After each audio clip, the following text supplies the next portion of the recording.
नमस्कार, विदर्भ एक्सप्रेसमध्ये आपलं स्वागत आहे। सर्वात पहिली बातमी अकोलामधून। महाविद्यालयातील कर्मचाऱ्याला मारहाण केल्याप्रकरणी गृहराज्यमंत्री रणजित पाटील यांचे वडील विठ्ठल पाटील यांच्या विरोधात अखेर गुन्ह्याची नोंद करण्यात आलेली आहे। विठ्ठल पाटील यांनी महाविद्यालयातील कर्मचाऱ्याला शिवीगाळ करत त्याला मारहाण केल्याचा आरोप लागला होता। काल मूर्तिजापूर ग्रामीण पोलीस स्टेशनमध्ये या प्रकरणात संबंधितांना बोलावून त्यांचे बयान घेण्यात आले आणि चौकशी करण्यात आली आणि त्याच्यानंतर पोलिसांनी कलम 323 आणि 504 अन्वय अदखलपात्र गुन्ह्याची नोंद केली आहे। 2 जुलै रोजी या प्रकरणात तक्रार दाखल झाल्यापासून एबीपी माझाने या प्रकरणाचा सातत्याने पाठपुरावा केला होता। दरम्यान पीडित कर्मचाऱ्याने या प्रकरणात अजूनही अर्धवट न्याय मिळाल्याची प्रतिक्रिया व्यक्त केली आहे। रत्नाकर गुट्टे माझे कार्यकर्ते आहेत, मात्र त्यांच्यावर लागलेले आरोप सत्य असतील तर राज्य शासन त्यांना वाचविणार नाही आणि त्यांच्या विरोधात कायद्यानुसार योग्य कारवाई केली जाईल, अशी प्रतिक्रिया पशुसंवर्धन मंत्री महादेव जानकर यांनी दिली आहे। शेतकऱ्यांना अंधारात ठेवून त्यांच्या नावावर कोट्यवधींची कर्ज उचलल्याचे आरोप रासपशी संबंधित कारखानदार रत्नाकर गुट्टे यांच्यावर लागले होते। त्यानंतर महादेव जानकर काय प्रतिक्रिया देतील याकडे सर्वांचे लक्ष लागले होते। मात्र आता रत्नाकर गुट्टे यांच्या विरोधात गुन्हा दाखल झाल्यानंतर महादेव जानकर यांनीही सावध पवित्रा घेतला आहे आणि शासन योग्य कारवाई करील अशी प्रतिक्रिया दिली आहे। मात्र या संपूर्ण प्रकरणामागे राष्ट्रवादी काँग्रेसचे स्थानिक आमदार आहेत आणि त्यांनीच कट केल्याची आरोप महादेव जानकर यांनी केलाय। अमरावतीमध्ये काल आरोग्यमंत्री दीपक सावंत यांच्या उपस्थितीत शिवसैनिक आणि आम आदमी पक्षाच्या कार्यकर्त्यांमध्ये झालेल्या मारहाणीच्या प्रकरणामध्ये 3 शिवसैनिकांवर गुन्हा नोंदवण्यात आलेला आहे। त्यामध्ये शिवसेनेचे शहर अध्यक्ष, माजी जिल्हा परिषद सदस्य आणि विद्यमान खासदार यांचे सीबीए सहायकाचा समावेश आहे। पोलिसांनी या तिघांविरोधात अदखलपात्र गुन्ह्याची नोंद करत प्रकरणाची चौकशी सुरू केली आहे।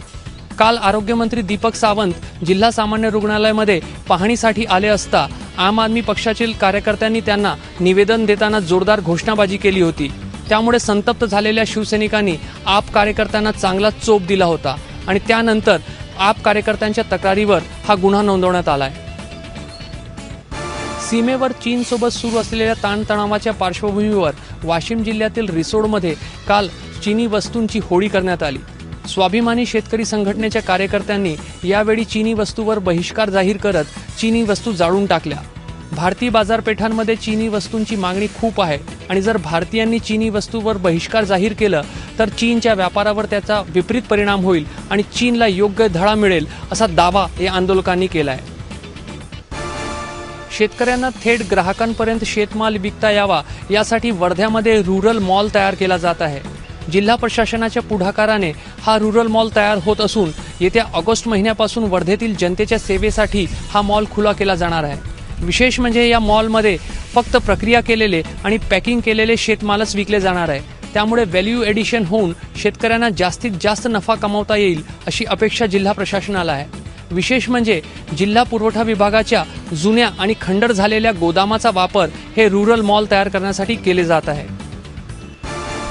चंद्रपुरात एका तरुणीचे फोटो सोशल मीडियावर व्हायरल करण्याची धमकी देत तिच्याकडून 40,000 रुपयांची खंडणी मागणाऱ्या एका तरुणाला पोलिसांनी अटक केली आहे।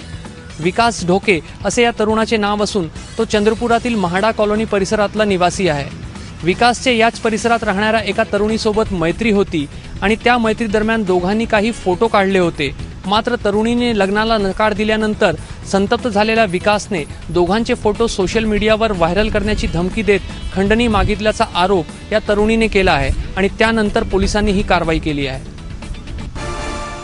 नागपुरात पोलिसांची एक कारवाई सर्वांच्या भुवया उंचावणारी ठरली आहे, कारण 181 ग्रॅम सोन्याची लूट झाल्यानंतर पोलिसांनी त्या प्रकरणामध्ये तब्बल 900 ग्रॅम सोन्याची जप्ती केली आहे।